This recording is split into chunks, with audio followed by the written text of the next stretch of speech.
为了帮助在地农会推广农产品，屏东县政府办理优质的屏东好物活动，将充满特色的农产品进军台南的百货公司。这次特地来到台南哈，其实我们前2年也有来过哈，那就是针对我们的 VIP 的一些会员哈，那把我们一些屏东的一些屏东好物、一些精品类的东西哈，那特地推到给我们的台南的一个朋友哈。这摆屏东市金农会带来嘉东乡的莲雾、万丹乡的红豆、满洲乡的乌豆，还有恒春镇的油葱，将这的周边丰富多元的加工产品推广给百货公司当中消费力较悬的族群。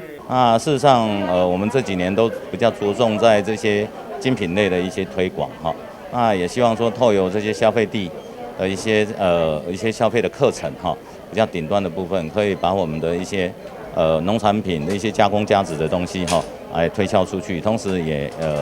借由推动我们这个屏东好物的一个品牌这样子。看到屏东的农产品在台南这边展售，会不会觉得很有新鲜感？当然啊，当然，因为很少会有啦，很少会有这种农团长。这个活动的推广，除了增加屏东农产品的知名度，嘛会当帮助农民做行销，增加来自企业以及无同管道的订单，提升农民的收入。台南新闻杨顺怀采访报道。